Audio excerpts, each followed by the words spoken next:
എല്ലാവർക്കും നമസ്കാരം. വാർത്താ വിശേഷങ്ങളുടെ പുതിയൊരു എപ്പിസോഡിലേക്ക് സ്വാഗതം. ഇന്ന് കർക്കിടകം 1-ാം തീയതി, രാമായണ മാസ ആരംഭമാണ്. എല്ലാവർക്കും രാമായണ മാസ ആശംസകൾ കൂടി നേരുകയാണ്. ഇന്നത്തെ കേരള കൗമുദിയിൽ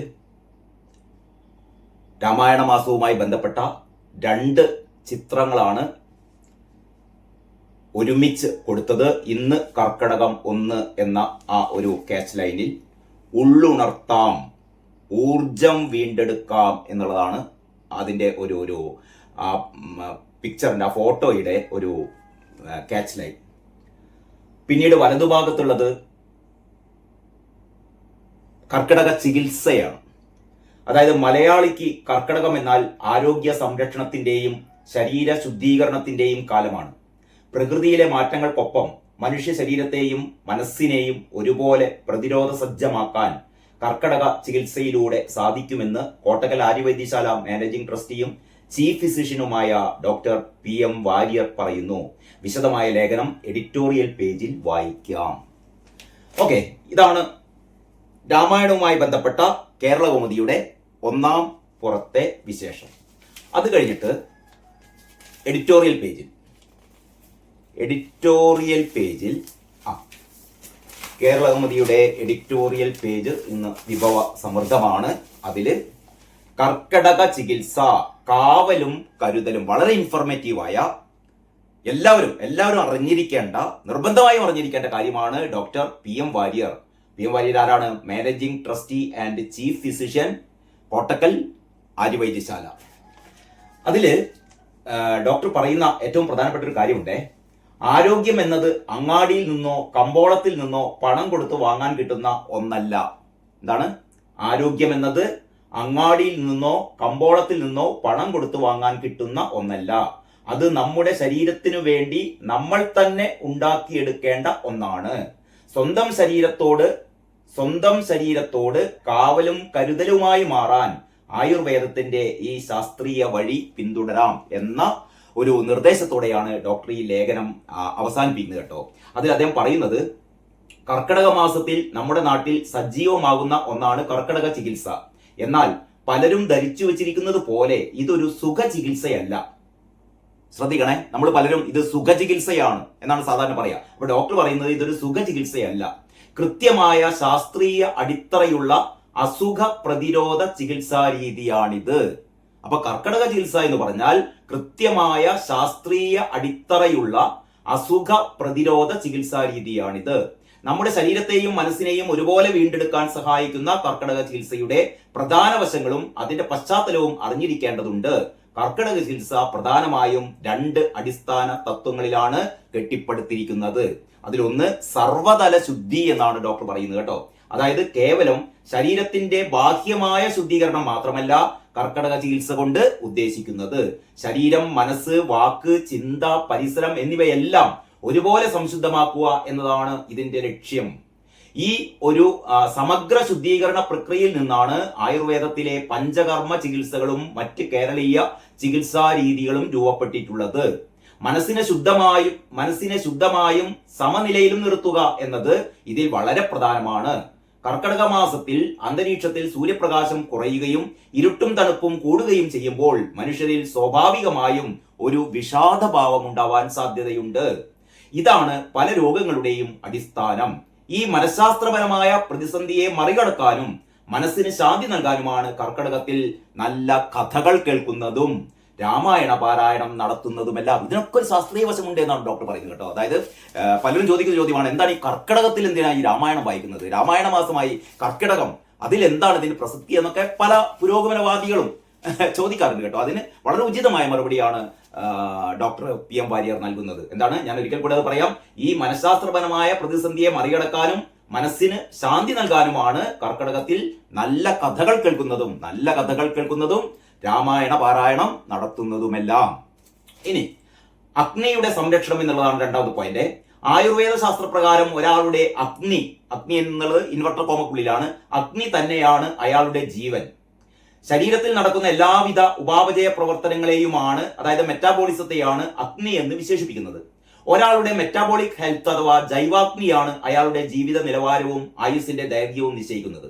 ഈ ജൈവാഗ്നിക്ക് തകരാർ സംഭവിക്കുമ്പോഴാണ് ശരീരത്തിന്റെ രോഗപ്രതിരോധ ശേഷി കുറയുന്നതും രോഗങ്ങൾ പിടിപെടുന്നതും.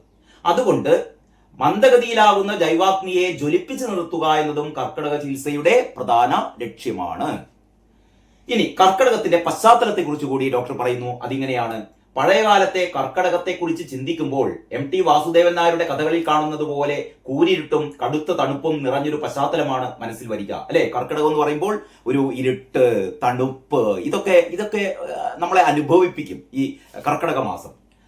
പ്രകൃതി ഒരുക്കുന്ന ഈ ലോക്ക്ഡൌൺ കാലത്താണ് കർക്കിടക ചികിത്സ പ്രസക്തമാകുന്നത്. യഥാർത്ഥത്തിൽ പ്രകൃതി ഒരുക്കുന്ന ഒരു ലോക്ക്ഡൌൺ കാലമാണത്രേ ഈ കർക്കിടക മാസം.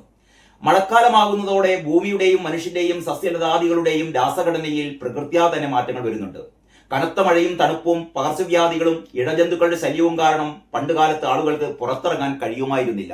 പണ്ടുകാലത്ത് ഇങ്ങനെയായിരുന്നു അവസ്ഥ. എന്താണ്? കനത്ത മഴയും തണുപ്പും പകർച്ചവ്യാധികളും ഇഴജന്തുക്കളുടെ ശല്യവും കാരണം പണ്ടുകാലത്ത് ആളുകൾക്ക് ഈ കർക്കിടക മാസത്തിൽ പുറത്തിറങ്ങാൻ കഴിയുമായിരുന്നില്ല. ഈ സാഹചര്യത്തിൽ സ്വന്തം ശരീരത്തിന് കരുതലും കാവലും ശക്തിയുമേകാൻ സ്വയം പരിചരിച്ചുകൊണ്ട് വീട്ടിലിരിക്കുക എന്ന ചിന്തയിൽ നിന്നാണ് ഈ ചികിത്സാ രീതി ഉണ്ടായത്. കഠിനമായ കൃഷിപ്പണികളില്ലാത്ത കർക്കിടക കാലയളവ് കർഷകർക്ക് നഷ്ടപ്പെട്ട ഊർജം വീണ്ടുപിടിക്കാനും വരാനിരിക്കുന്ന കാലത്തെ ജോലികൾക്കായി സജീവമാകാനുമുള്ള ഒരുക്കത്തിന്റെ കൂടി സമയമായിരുന്നു. ഇന്നത്തെ പോലെ സ്റ്റാർ ആശുപത്രികളോ ആന്റിബയോട്ടിക്കുകളോ ഇല്ലാതിരുന്ന കാലത്ത് രോഗങ്ങൾക്കെതിരെ സ്വയം ഒരു കാവലും കരുതലുമാകാൻ മനുഷ്യൻ നടത്തിയ പ്രയത്നത്തിന്റെ ഫലമാണ് ഈ ആയുർവേദ ശീലങ്ങൾ. ഓക്കെ, ആഹാരം തന്നെയാവണം ഔഷധം എന്ന ഒരു ഭാഗം കൂടി ഡോക്ടർ പറയുന്നുണ്ട്. അതായത് കർക്കിടക കാലത്ത് കഴിക്കുന്ന ഔഷധങ്ങളെല്ലാം ആഹാരം പോലെ ശരീരത്തിന് പഥ്യമായിരിക്കണം, ശരീരത്തോട് അലിഞ്ഞു ചേരണം.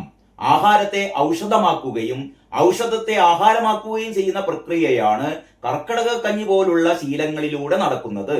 അതുപോലെ തന്നെ തണുത്ത അന്തരീക്ഷത്തിൽ ശരീരത്തിലെ രക്തപ്രവാഹം മന്ദഗതിയിലാവുകയും നാഡീവ്യൂഹങ്ങൾ തളരുകയും ചെയ്യും. ഇതിനെ പ്രതിരോധിക്കാനും രക്തപ്രവാഹം കൂട്ടി നാഡികൾക്ക് ബലം നൽകാനുമാണ് എണ്ണ തേച്ച് കുളിക്കുന്നത്. അപ്പൊ എണ്ണ തേച്ച് കുളിയുടെ കൂടി പ്രാധാന്യം ഡോക്ടർ വിശദമാക്കുകയാണ് കേട്ടോ. ഇനി മറ്റ് ചില ശ്രദ്ധിക്കേണ്ട 1-2 കാര്യങ്ങൾ കൂടി പറയുന്നുണ്ട്. കർക്കിടക ചികിത്സ എന്നത് എല്ലാവർക്കും ഒരുപോലെ ചെയ്യാവുന്ന ഒരു റെഡിമെയ്ഡ് പാക്കേജ് അല്ല. ഇപ്പൊ നമുക്കറിയാലോ, ഈ കർക്കിടക മാസം ആകുമ്പോഴത്തേക്ക് വ്യത്യസ്തങ്ങളായ ആയുർവേദ സ്ഥാപനങ്ങളൊക്കെ പ്രത്യേക പാക്കേജ് എന്നൊക്കെ പറഞ്ഞിട്ട് ഇമാതിരി ചില പരിപാടികളൊക്കെ നടത്താറുണ്ട്. അപ്പൊ ഡോക്ടർ പറയുന്നത് കർക്കിടക ചികിത്സ എന്നത് എല്ലാവർക്കും ഒരുപോലെ ചെയ്യാവുന്ന ഒരു റെഡിമെയ്ഡ് പാക്കേജ് അല്ല. ഓരോ വ്യക്തിയുടെയും ശരീരപ്രകൃതി, അതായത് വാത, പിത്ത, കഫ അവസ്ഥകൾ, അവർക്കുള്ള രോഗങ്ങൾ, അതായത് പ്രമേഹം, കൊളസ്ട്രോൾ, തൈറോയിഡ് തുടങ്ങിയവ, ഇവയെല്ലാം കൃത്യമായി മനസ്സിലാക്കി മാത്രമേ ചികിത്സ നിശ്ചയിക്കാവൂ. എല്ലാവരും ശ്രദ്ധിക്കേണ്ട കാര്യമാണ്. അതായത് കർക്കിടക ചികിത്സ എന്ന് പറഞ്ഞാണ്ട് സുഖ ചികിത്സ എന്നും പറഞ്ഞാണ്ട് ഓടണ്ട. ആദ്യം നിങ്ങളുടെ ശരീരത്തെ ആദ്യം മനസ്സിലാക്കണം. നിങ്ങളുടെ രോഗങ്ങൾ എന്തൊക്കെയാണ്, നിങ്ങളുടെ അവസ്ഥകൾ എന്തൊക്കെയാണ്, ആദ്യം തന്നെ അത് മനസ്സിലാക്കിയിട്ട് വേണം അതിനനുയോജ്യമായ ചികിത്സ നടത്താൻ, കർക്കിടക ചികിത്സ നടത്താൻ എന്നാണ് ഡോക്ടർ പറയുന്നത്. അഭൃംഗം, കിഴി, പിഴിച്ചിൽ, സ്വേദനം, വസ്തി തുടങ്ങിയ ചികിത്സകൾ ഓരോരുത്തരുടെയും ശരീരഘടനയും രോഗാവസ്ഥയും അനുസരിച്ച് മാത്രമേ ചെയ്യാവൂ. അല്ലാതെ എല്ലാവർക്കും ഒരുപോലെയല്ല നൽകേണ്ടത്. കൃത്യമായ ചികിത്സയിലൂടെ ശരീരത്തിലെ ഓരോ അവയവങ്ങളുടെയും പ്രവർത്തനക്ഷമത വർദ്ധിക്കും. എന്താണ്? കൃത്യമായ ചികിത്സയിലൂടെ ശരീരത്തിലെ ഓരോ അവയവങ്ങളുടെയും പ്രവർത്തനക്ഷമത വർദ്ധിക്കും. രക്തത്തിലെ കൊളസ്ട്രോൾ കുറയുമ്പോൾ ഹൃദയത്തിന്റെ പ്രവർത്തനം സുഗമമാകുന്നു. ശ്വാസകോശം നിർമ്മലമാകുന്നതിലൂടെ കൂടുതൽ ഓക്സിജൻ ശരീരത്തിന് ലഭിക്കുന്നു. ദഹനം മെച്ചപ്പെടുകയും കാഴ്ചശക്തിയും ശ്രവണശക്തിയും വർദ്ധിക്കുകയും ചെയ്യുന്നു. പോരെ? അപ്പൊ ഇന്ന് ഈ കർക്കിടകം 1-ാം തീയതി നമ്മളെ സംബന്ധിച്ചിടത്തോളം കേരള കൗമുദിയിലുള്ള ഈ ഒരു ലേഖനം എന്ന് പറയുന്നത് കർക്കിടക ചികിത്സ കാവലും കരുതലും എന്നുള്ളത് നിർബന്ധമായും എല്ലാവരും വായിച്ചിരിക്കേണ്ടതാണ്. ഞാനിപ്പോ ഏതാണ്ട് ഈ ലേഖനത്തിലെ മുഴുവൻ കാര്യങ്ങൾ നിങ്ങളോട് പറഞ്ഞു കഴിഞ്ഞു. ഇന്നത്തെ ഏറ്റവും പ്രധാനപ്പെട്ട നിങ്ങളുടെ ജീവിതം ഈ വരുന്ന ഒരു മാസം കർക്കിടക മാസത്തിൽ എങ്ങനെയാണ് നിങ്ങളെ ഒന്ന് നിങ്ങളുടെ ശരീരത്തെ ഒന്ന് മെച്ചപ്പെടുത്തേണ്ടത് എന്ന് എല്ലാവരും വളരെ വളരെ സീരിയസ് ആയിട്ട് തന്നെ ചിന്തിച്ചാൽ, ഡോക്ടർ ആദ്യം പറഞ്ഞ പോലെ ഇത് നിങ്ങളുടെ ആരോഗ്യം നിങ്ങൾക്ക് മാർക്കറ്റിൽ പോയി വാങ്ങാൻ പറ്റില്ല, ആശുപത്രിയിൽ പോയി വാങ്ങാൻ പറ്റില്ല. ഓരോരുത്തരുടെയും ആരോഗ്യം ഓരോരുത്തർ തന്നെ സ്വയം ഉണ്ടാക്കിയെടുക്കേണ്ടതാണ്. അതിനുള്ള ചില മുന്നറിയിപ്പുകളാണ്, അല്ലെങ്കിൽ ചില അതിന്റെ പ്രധാനപ്പെട്ട ചില കാര്യങ്ങളാണ് ഡോക്ടർ ഈ ലേഖനത്തിലൂടെ പറഞ്ഞത്. അത് കഴിഞ്ഞിട്ട് ബാക്കി വിശേഷങ്ങൾ നമുക്ക് പിന്നെ പറയാം. ഞാൻ ഈ രാമായണവുമായി ബന്ധപ്പെട്ടിട്ടെ ഇപ്പൊ മലയാള മനോരമയിൽ കൊടുത്തിരിക്കുന്ന ഫോട്ടോ എന്ന് പറയുന്നത് നമ്മുടെ കൈതപ്രം ദാമോദരൻ നമ്പൂതിരിയുടെ ഫോട്ടോ ആണ്. അദ്ദേഹം രാമായണം വായിക്കുന്ന പടം, അതായത് രാമകഥാപുണ്യം കൈതപ്രത്തിന്റെ തന്നെ വരികളാണ്. ഇന്ന് കർക്കടകം 1, വീടുകൾ ഇനി രാമായണശീലുകളാൽ ഭക്തിസാന്ദ്രമാകും. കോഴിക്കോട് തിരുവണ്ണൂരിലെ വീട്ടിൽ അധ്യാത്മരാമായണം പാരായണം ചെയ്യുന്ന കൈതപ്രം ദാമോദരൻ നമ്പൂതിരി. ഇരുൾ മായ്ക്കും പൊരുൾ കെ ജയകുമാർ എഴുതുന്നു കാഴ്ചപ്പാട് പേജിൽ, പേജ് 6 അതേപോലെ ഒരു ലേഖനമുണ്ട്. അതെന്താണ്? ഇരുൾ മായ്ക്കും പൊരുൾ എന്ന് പറയുന്നത് എന്താണ്? ഇരുൾ മായ്ക്കും പൊരുൾ രാമായണ മാസാചരണത്തിന് ഇന്ന് തുടക്കം. കെ ജയകുമാറാണ് ഇപ്പം ശബരിമലയിലെ ഈ കഴിഞ്ഞ കാലങ്ങളിലൊക്കെ നടന്ന ഒരുപാട് അറിയാലോ കൊള്ളകൾക്കൊക്കെ ശേഷം അവിടുത്തെ പുതിയ മേധാവിയായി, ശബരിമലയിലെ പുതിയ ഈ ദേവസ്വം ബോർഡിന്റെ പുതിയ പ്രസിഡന്റായി നിയമിതനായ കെ ജയകുമാർ, അദ്ദേഹത്തിന്റെ രാമായണ സംബന്ധമായ ലേഖനമാണ്. ജസ്റ്റ് ആദ്യത്തെ സെന്റൻസ് എന്താണെന്ന് നോക്കേ. ഒരു ഇതിഹാസ കാവ്യത്തിന്റെ സഹസ്രാബ്ദങ്ങളിലൂടെയും തലമുറകളിലൂടെയുമുള്ള യാനമാണ് രാമായണത്തിന്റെ ചരിത്രം. മൂലകൃതിയായ വാൽമീകി രാമായണത്തോടൊപ്പം മറ്റു ഭാഷകളിലേക്ക് വേരാഴ്ത്തിയ വിവർത്തനങ്ങളും രാമകഥയെ ജനകോടികളിൽ എത്തിച്ചു. ഹിന്ദിയിൽ തുളസീദാസിന്റെ രാമകഥാമാനസവും മലയാളത്തിൽ എഴുത്തച്ഛന്റെ അധ്യാത്മരാമായണവും അമരകാവ്യങ്ങളായി തീർന്നു. എഴുത്തും വായനയും വരേണ്യവർഗത്തിന് മാത്രം പ്രാപ്യമായിരുന്ന ഇരുണ്ട ചരിത്രദശകൾ താണ്ടിയാണ് ഈ പ്രകാശയാനം എന്നോർക്കണം. കേരളത്തിൽ എഴുത്തച്ഛൻ അധ്യാത്മരാമായണ രചനയിലേക്ക് കടന്നത് ഇരുളാർന്ന സാമൂഹിക പശ്ചാത്തലത്തിലായിരുന്നു. അനാചാരങ്ങളാലും അജ്ഞതയാലും നമുക്കിന്ന് സങ്കല്പിക്കാൻ കഴിയുന്നതിനേക്കാളും വികലമായിരുന്നു അക്കാലം.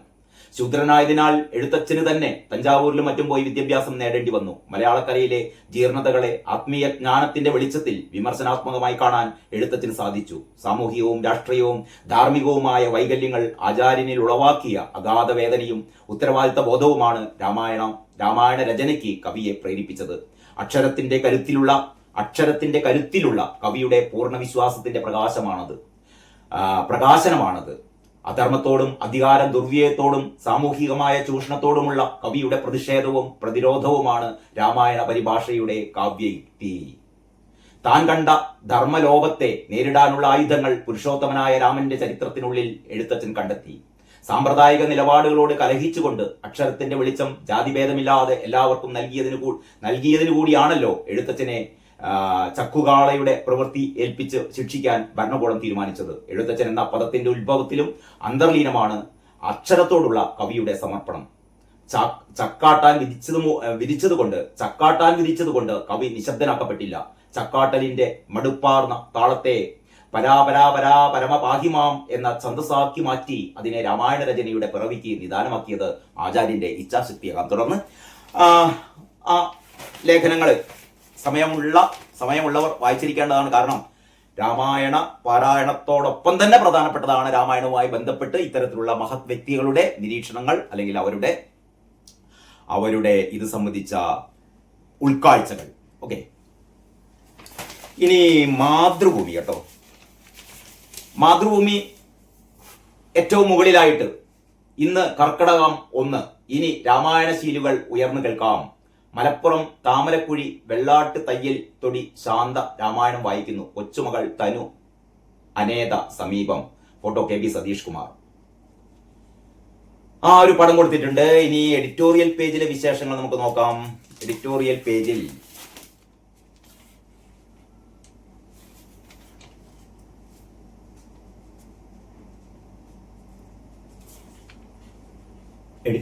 പേജിലല്ല, രണ്ടാം പേജിലാണ് സി രാധാകൃഷ്ണൻ, നമ്മുടെ പ്രശസ്ത സാഹിത്യകാരൻ നോവലിസ്റ്റ് ആയ സി രാധാകൃഷ്ണന്റെ പുണ്യം രാമകഥാമൃതം. ആ പങ്ക്തിയിൽ സി രാധാകൃഷ്ണൻ എഴുതുന്നു സർവകാല സർവരോഗൌഷധം എന്നാണ് എഴുതുന്നത്. സർവരോഗൌഷധം, സർവകാലങ്ങളിലേക്കുമുള്ള അല്ലെ അനന്തകാലങ്ങളിലേക്കുള്ള സർവരോഗങ്ങളുടെയും ഔഷധം എന്ന തലക്കെട്ടാണ് കൊടുത്തത്. ആദികളും വ്യാധികളും അതുകൊണ്ട് തന്നെ ഭീതികളും ആദികളും വ്യാധികളും അതുകൊണ്ട് തന്നെ ഭീതികളും പെരുകുന്ന കാലമാണ് പണ്ട് കർക്കടകം. ഇല്ലായ്മകളും വല്ലായ്മകളും അരങ്ങുവാഴുന്നു. ഭാഗ്യത്തിന് എല്ലാ ദുരിതങ്ങൾക്കും സർവകാല പരിഹാരം കാണുന്നതിന് ആവത് ശ്രമിക്കാൻ അല്പം സാവകാശവും ഈ മാസത്തിലുണ്ട്. കൃഷിയോ നിർമ്മാണ പ്രവർത്തനങ്ങളോ തകൃതിയായി ഇല്ലാത്ത ദിവസങ്ങൾ. മാനുഷികാവസ്ഥയിലെ ആദികൾ 3 തരമാണ്: ഭൗതികം, ആത്മീകം, ദൈവികം. പരിസരത്തെയും തന്നെയും പ്രപഞ്ചത്തിന്റെ അതീശത്വത്തെയും കുറിച്ച് അറിവില്ലായ്മ കൊണ്ട് ഓരോ വിധത്തിൽ സംഭവിക്കുന്നവ. ഈ അറിവുകളുണ്ടായി നിലപാട് ശരിയായാൽ ദുഃഖശാന്തിയായി. അതിനുള്ള പരിശീലനത്തെയാണ് വിദ്യാഭ്യാസം എന്ന് പറയുന്നത്. അതായത് വേണ്ടതും വേണ്ടാത്തതും സത്യമായുള്ളതും അല്ലാത്തതും കാര്യകാരണ സഹിതം തിരിച്ചറിയാനുള്ള കഴിവാർജിക്കുക എന്നത് തന്നെ. അതിന് ജാതി മതഭേദം കൂടാതെ എല്ലാ മനുഷ്യർക്കും മൗലിക അവകാശ ബോധമാണ് അടിസ്ഥാനപരമായി വേണ്ടത്. അല്ലെങ്കിൽ നാട് ഇരുട്ടിലാവും. മാനവൻ ശ്വാനവനാകും. ശ്വാനവൻ അറിയാലോ അർത്ഥം. ആരൊക്കെ തല്ലിക്കെടുത്താൻ ശ്രമിച്ചാലും വിവേകത്തിന്റെ വെളിച്ചം എന്നെന്നും ലഭ്യമായിരിക്കാനാണ് ഇതിഹാസങ്ങളും പ്രസ്ഥാനത്രയങ്ങളും ഉപനിഷത്തുകളും ഒക്കെ പിറന്നത്. ഏറ്റവും പ്രധാനപ്പെട്ട കാര്യമാണ് എന്താണ്? ആരൊക്കെ തല്ലിക്കെടുത്താൻ ശ്രമിച്ചാലും, തല്ലിക്കെടുത്താൻ ശ്രമിക്കുന്ന കുറെ ആൾക്കാർ നമുക്ക് ഇടയിലുണ്ട് കേട്ടോ, ഞാൻ പറയാം. ആരൊക്കെ തല്ലിക്കെടുത്താൻ ശ്രമിച്ചാലും വിവേക വെളിച്ചം എന്നെന്നും ലഭ്യമായിരിക്കാനാണ്, വിവേകത്തിന്റെ വെളിച്ചം അല്ലെ, അത് എന്നെന്നും ലഭ്യമായിരിക്കാനാണ് ഇതിഹാസങ്ങളും പ്രസ്ഥാനത്രയങ്ങളും ഉപനിഷത്തുകളും ഒക്കെ പിറന്നത്. ഇവയൊന്നും നിയതമായ അർത്ഥത്തിൽ ഒരു മതത്തിന്റെയും ഭാഗമല്ല. ഇതൊന്നും ഒരു മതത്തിന്റെയും ഭാഗമല്ല. സ്ഫുടം ചെയ്ത വിവേകമാണ്. അത് ഉൾക്കൊള്ളാനുള്ള ഭാഷ ഭാരതത്തിന്റെ പ്രാദേശികതയിൽ ഏറെ നൂറ്റാണ്ടുകളോളം ഇല്ലാതായിപ്പോയി. അതിനാൽ അറിവിന്റെ വെളിച്ചവും കാലാന്തരത്തിൽ കൂടുതൽ അന്യമായി. കേരളക്കരയെ ഈ ഇരുട്ടിൽ നിന്ന് രക്ഷിക്കാനാണ് എല്ലാ ഭാഷയിലെയും എല്ലാ അറിവും ഉൾക്കൊള്ളാനുള്ള അക്ഷര അന്വയ പദസമൃദ്ധിയോടുകൂടി രാമാനുജൻ എഴുത്തച്ഛൻ നമുക്ക് മലയാള ഭാഷ ലിപിയടക്കം പുതുതായി നിർമ്മിച്ചു തന്നത്. അത് പഠിക്കാൻ ഗണാഷ്ടകം, മുകുന്ദാഷ്ടകം എന്ന 2 പുസ്തകങ്ങളും ഹരിനാമകീർത്തനം എന്ന അക്ഷരക്രമ ലഘുകാവ്യവും ഇതിഹാസ മഹാകാവ്യങ്ങളും ഉണ്ടാക്കി തന്നു. അന്ന് വിദ്യാഭ്യാസ സ്ഥാപനങ്ങൾക്ക് അക്ഷരക്കളരികൾ എന്നാണ് പറഞ്ഞിരുന്നത്. കന്യാകുമാരി മുതൽ ഗോകർണം വരെയുള്ള പ്രധാന കളരികൾ കാൽനടയായി സന്ദർശിച്ച് അവിടങ്ങളിലൊക്കെ ഈ നവോത്ഥാന പ്രവർത്തനം അദ്ദേഹം നടത്തി. അതിനാലാണ് തുടർന്നു വന്ന തലമുറകളിലെ ഗുരുനാഥന്മാർ അദ്ദേഹത്തെ ഭാഷാപിതാവ് എന്ന് വിശേഷിപ്പിച്ചത്. കറുത്ത ശക്തികൾ അന്നും അദ്ദേഹത്തെ എതിർത്തിരുന്നു. കഴുത്തറുത്തു കൊല്ലാൻ വരെ വിധിച്ചു. അവസാനം നാട് കടത്തി. പക്ഷെ അദ്ദേഹം പരത്തിയ വെളിച്ചം തിരിച്ചറിഞ്ഞ് മറ്റു ചില രാജാക്കന്മാർ കർക്കിടകത്തിൽ വീടുകളിൽ രാമായണം വായിക്കാൻ വരെ നിഷ്കർഷിച്ചു. ഇന്ന് ലോകത്തെ ഏത് ഭാഷയും മലയാളിക്ക് മറ്റാരെക്കാളും അനായാസമായും കൃത്യമായും പഠിക്കാൻ കഴിയുന്നുവെങ്കിൽ ഓർക്കുക, രാമാനുജാചാര്യന് വീണ്ടും നമസ്കാരം. തുഞ്ചത്ത് രാമാനുജൻ എഴുത്തച്ഛനെ ഇതിലും കൂടുതലായി പരിചയപ്പെടുത്താൻ ആർക്കും കഴിയുമെന്ന് തോന്നുന്നില്ല. ആ രീതിയിലുള്ള ഒരു വിവരണമാണ് സി രാധാകൃഷ്ണൻ ഈ ഒരു പങ്ക്തിയിലൂടെ നൽകിയത്. നമുക്ക് കേരള കൗമുദി അല്ലേ?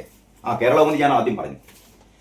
കേരള കൗമുദിയിൽ മറ്റൊരു ലേഖനം കൂടിയുണ്ട്, ഞാൻ വിട്ടുപോയി. നമ്മുടെ ഹരി എസ് കർത്ത അദ്ദേഹത്തിന്റെ ഒരു പ്രതിവാര പങ്ക്തിയുണ്ട്, എഴുതാതെ വയ്യ. അതിൽ അദ്ദേഹം ഹേറാം എന്ന് കേൾക്കുമ്പോൾ നമ്മുടെ മനസ്സിലേക്ക് പെട്ടെന്ന് വരുന്ന ചിത്രം മഹാത്മാഗാന്ധിജിയുടേതാണ്. പിന്നീട് ആരുടേതുമാണ്? ശ്രീരാമചന്ദ്രന്റേതുമാണ്. അതിലെ ഹരി എസ് കർത്ത എഴുതുന്നു, രാഷ്ട്രപിതാവ് മഹാത്മാഗാന്ധി വെടിയേറ്റു വീണ അന്ത്യശ്വാസം വലിക്കവേ അദ്ദേഹത്തിന്റെ നാവിൽ നിന്ന് അവസാനമായി ഉതിർന്നു വീണത് രാമനാമം. രാഷ്ട്രത്തിന്റെ താരകമന്ത്രമാണ് രാമനാമം. ഇനിയൊരു മാസം സാർവത്രികമായ രാമനാമ ജപത്തിന്റെയും രാമായണ പാരായണത്തിന്റെയും നാളുകൾ. ഇന്ന് കർക്കിടകം 1.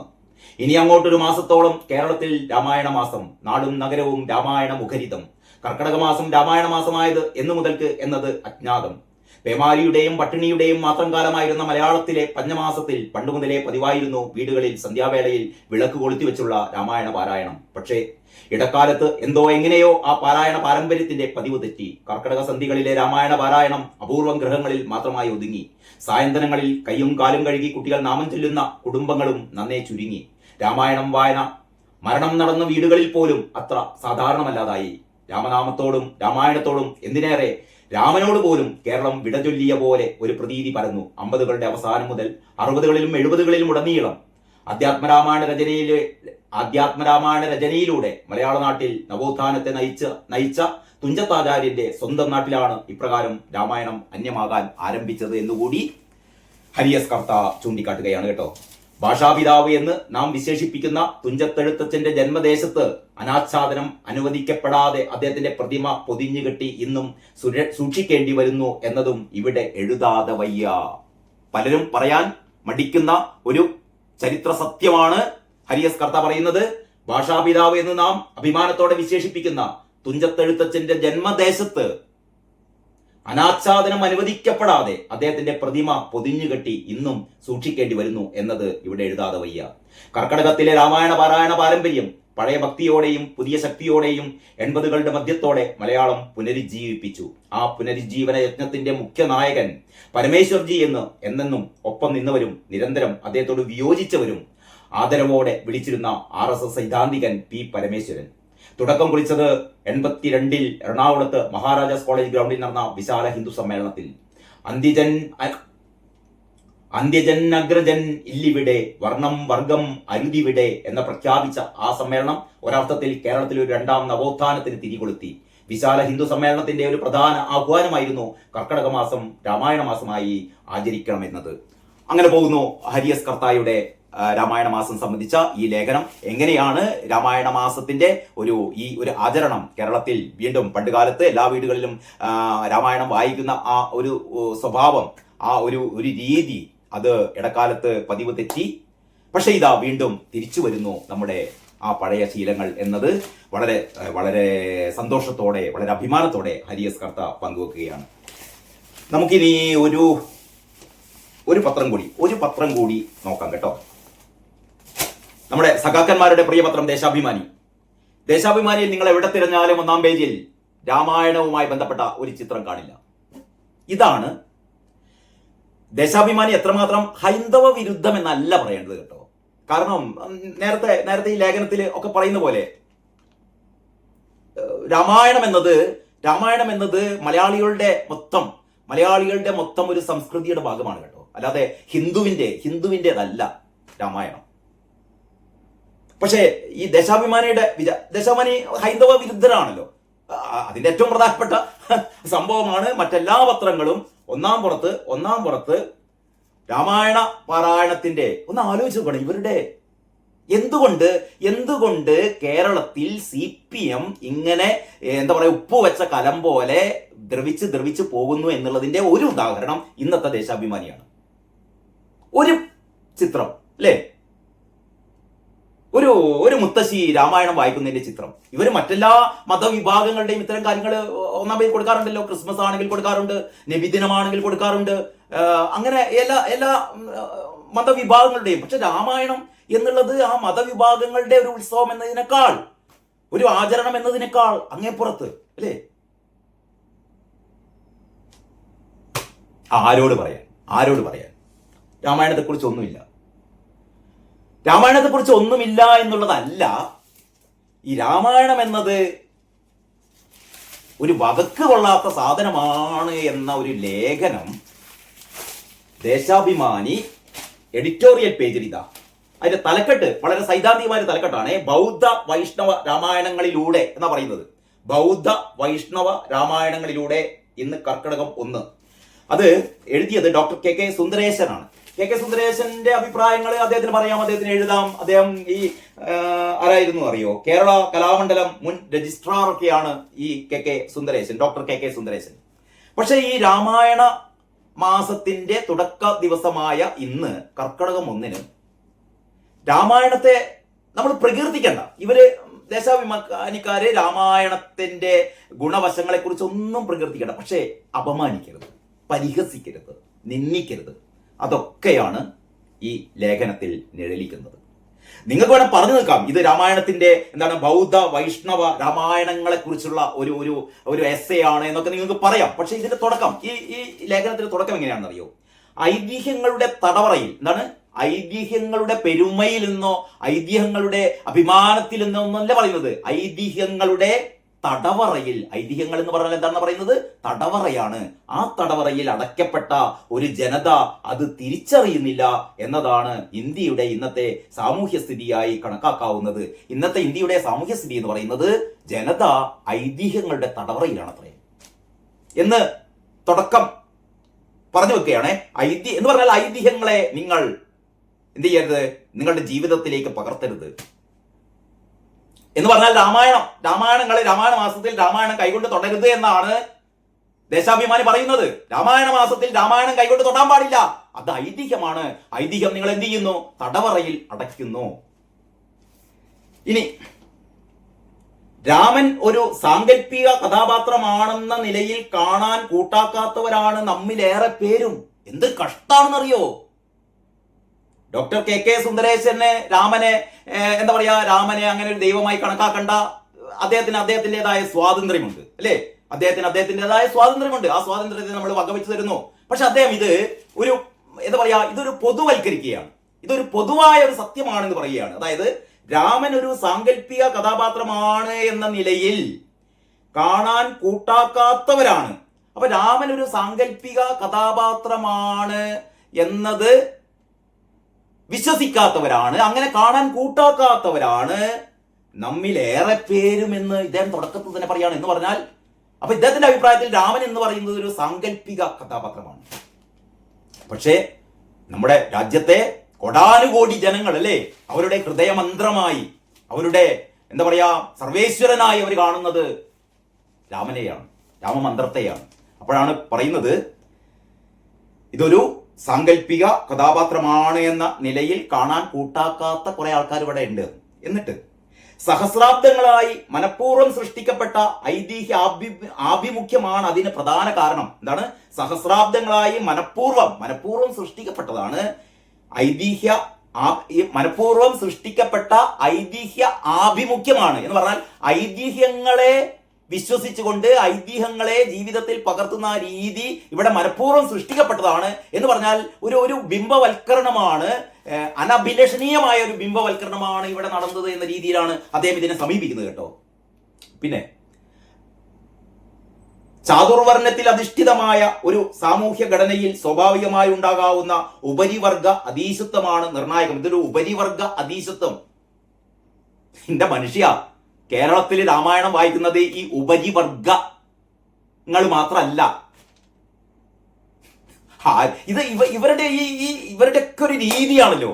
അതായത് ഇത് ഇങ്ങനെ ചാതുർവർണ്ണയത്തിന് കാലൊക്കെ കഴിഞ്ഞടോ. എന്ത് ചാതുർവർണ്ണയം? കേരളത്തിൽ ഇവിടെ ചാതുർവർണ്ണയം നിങ്ങൾ ഇങ്ങനെ ഉണ്ടാക്കുകയാണ്. ചാതുർവർണ്ണയം എടോ, അതൊക്കെ ഒരു കാലത്ത് ഉണ്ടായിരുന്നു. അതിൽ നിന്നൊക്കെ നമ്മൾ വഴിമാറി സഞ്ചരിക്കുകയാണ്, നമ്മൾ പുരോഗതിയിലേക്ക് സഞ്ചരിക്കുകയാണ്. അപ്പോൾ നമ്മുടെ മനസ്സിൽ രാമമന്ത്രങ്ങൾ ഉണ്ടാകും. രാമമന്ത്രം എന്ന് പറയുന്നത് പഴയ ചാതുർവർണ്ണയത്തിന്റെ സൃഷ്ടി മാത്രമല്ല, അതെല്ലാ കാലത്തും സാർവലൗകികമാണ്. പറഞ്ഞാൽ മനസ്സിലാകാത്തവരോട് പറയാതിരിക്കുക എന്നുള്ളതാണ് നമ്മുടെ ഒരു ബുദ്ധി, അല്ലേ? എന്നിട്ട് പറയുന്നു, യഥാർത്ഥ വിശ്വാസിയിൽ ഒരിക്കലും കാണാൻ കഴിയാത്ത കൊടിയ കൊള്ളയുടെ വാർത്തകളാണ് അയോധ്യയിൽ നിന്ന് പുറത്തു വരുന്നത്. മൂപ്പര് ഇതിന്റെ കൂടെ നല്ല സംഭവമാണ്. അയോധ്യയില് തട്ടിപ്പുകൾ നടന്ന കാര്യങ്ങളൊക്കെ നമ്മൾ പത്രത്തിലൂടെ അറിയുന്നുണ്ട്. അപ്പൊ അയോധ്യയിൽ ഇങ്ങനെ ചില ഈ വഴിപാടുമായി ബന്ധപ്പെട്ട ചില തിരിമറികളോ അല്ലെങ്കിൽ അക്കാര്യം അന്വേഷിക്കത്തുള്ളൂ. കാര്യം അന്വേഷിച്ച് വരുന്നേ ഉള്ളൂ. എന്തൊക്കെയാണ് യഥാർത്ഥത്തിൽ സംഭവിച്ചത് നമുക്കറിയില്ല. നമ്മുടെ ശബരിമലയിൽ ഇത്തരത്തിലുള്ള വൻ കൊള്ളകളൊക്കെ നടന്ന കാര്യം നമുക്കറിയാം, അല്ലേ? അത് ഏതാണ്ട് അന്വേഷണത്തിൽ നമുക്ക് ബോധ്യപ്പെട്ടതാണ്. മറ്റേത് അന്വേഷണം നടന്നു വരുന്നേ ഉള്ളൂ. അപ്പൊ ഇന്ന് രാമായണ മാസമാണ്. അപ്പൊ രാമായണത്തെ കുറിച്ച് പറയുന്നതിന്റെ ഇടയിൽ അയോധ്യയിൽ അവിടെ കൊള്ള നടന്നു. അതുകൊണ്ട് പിന്നെ രാമായണം വേണ്ട. ഞാൻ ഇതിലേക്ക് കൂടുതൽ പറഞ്ഞു കഴിഞ്ഞാലേ, രാമായണത്തിന്റെ ഈ രാമായണ മാസത്തിൽ നമ്മൾ വെറുതെ എന്തിനാ നെഗറ്റീവ് പറയുന്നല്ലേ? അപ്പൊ ഏതായാലും എല്ലാ ഹൈന്ദവ ഗ്രഹങ്ങളിലും ഇതിങ്ങനെ വാങ്ങി വെച്ചോളിട്ടാ. രാമനെ കുറിച്ച് ഒരക്ഷരം പറയാത്ത, രാമായണ പാരായണത്തെ കുറിച്ച് ഒരു ചിത്രം പോലും പ്രസിദ്ധീകരിക്കാൻ സൗകര്യമില്ലാത്ത ഇത് വാങ്ങിച്ച് സായുജ്യമടയണം എല്ലാ ഹൈന്ദവ ജനതയും. ഞാൻ വീണ്ടും ഹൈന്ദവർ എന്ന് പറയുന്നില്ല, അത് ശരിയല്ല. കാരണം രാമായണം എന്ന് പറയുന്നത് ഇവിടെ ഹൈന്ദവരുടെ ഒരു കുത്തകയൊന്നുമല്ല. രാമൻ എന്നൊക്കെ പറയുന്നത് ഇത് നമ്മുടെ സംസ്കൃതിയുടെ ഭാഗമാണ്, നമ്മുടെ ജീവിതത്തിന്റെ ഭാഗമാണ്, അല്ലേ? അപ്പോൾ എല്ലാവർക്കും ഒരിക്കൽ കൂടി രാമായണ മാസ ആശംസകൾ നേരുകയാണ്. ബാക്കി വിശേഷങ്ങൾ അടുത്ത വീഡിയോയിൽ പറയാം. അതുവരെ എല്ലാവർക്കും നന്ദി, നമസ്കാരം.